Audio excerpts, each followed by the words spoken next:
আজকে সকালবেলাটা শুরু হয়েছিল খুব মন খারাপ করা একটা ওয়েদার দিয়ে। সকাল থেকে অনেক বেশি বৃষ্টি হচ্ছিল। আজকে আমারও খুব মন খারাপ। তো কেন মন খারাপ একটু পরে আপনাদের সাথে শেয়ার করছি। হাজব্যান্ডকে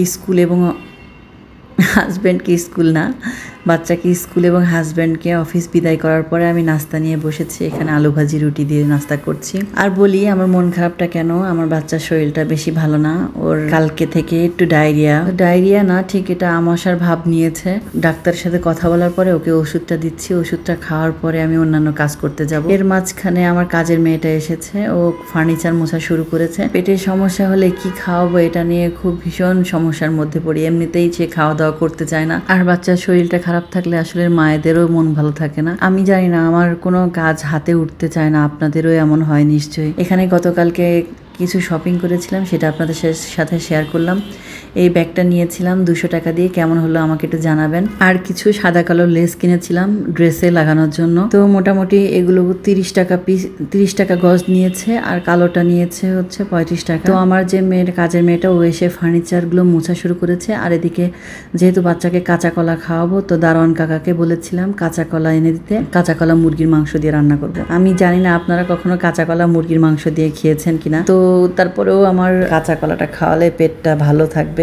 কাঁচা কলার ভর্তা যেহেতু খেতে পারবে না, তো মুরগি দিয়ে রান্না করার ডিসিশন নিলাম। আর এদিকে চিন্তা করেছিলাম জাউ ভাত রান্না করব। জাউ ভাতটা আমরা পোলাওয়ের চালের সাথে আদা রসুন আর লবণ দিয়ে রান্না করি। আপনারা কিভাবে রান্না করেন আমাকে কমেন্টস করে জানাবেন। জাউ ভাতটাকে বসিয়ে আমি মেয়েটাকে দেখতে আসলাম ও কি করছে।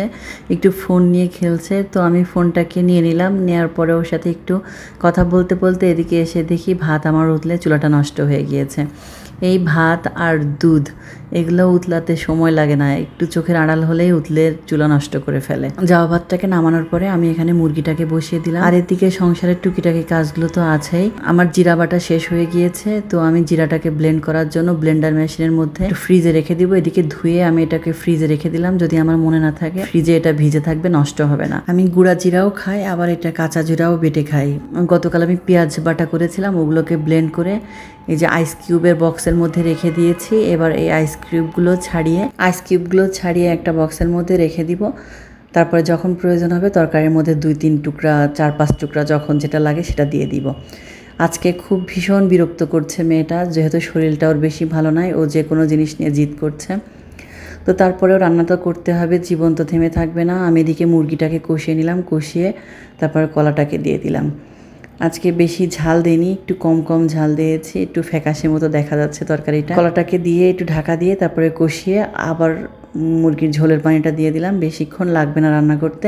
আজকে খুব শর্টকাট ছোটোখাটো রান্না করলাম।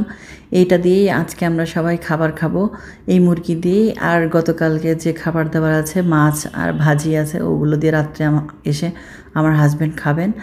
এই রান্না শেষ করার পরে আমি এবং আমার মেয়ে গোসল করে তারপরে আমার ছেলেকে আনতে যাব স্কুল থেকে। এই যে আমার রান্নার তরকারি শেষ, এখন আমি সব কিছু লাইট ফ্যান অফ করে দিলাম। তো আমি এখন রেডি হয়ে বের হচ্ছি। আমার মেয়েটা দেখেন বাইরে যাওয়ার জন্য কত খুশি। ও বাইরে যেতে পারলে অনেক বেশি খুশি হয়। তো এই তো আমরা বাইরে চলে আসলাম। সকালবেলা কিন্তু অনেক বেশি বৃষ্টি হচ্ছিল, কিন্তু এখন ঝকঝকা টকটকা রোদ। বাইরে গিয়েই মনটা ভালো হয়ে গেল। এই তো ছেলেকে নিয়ে বাসায় চলে আসলাম। আপনারা সবাই ভালো থাকবেন, আমাদের জন্য দোয়া করবেন। টাটা, আল্লাহ হাফেজ।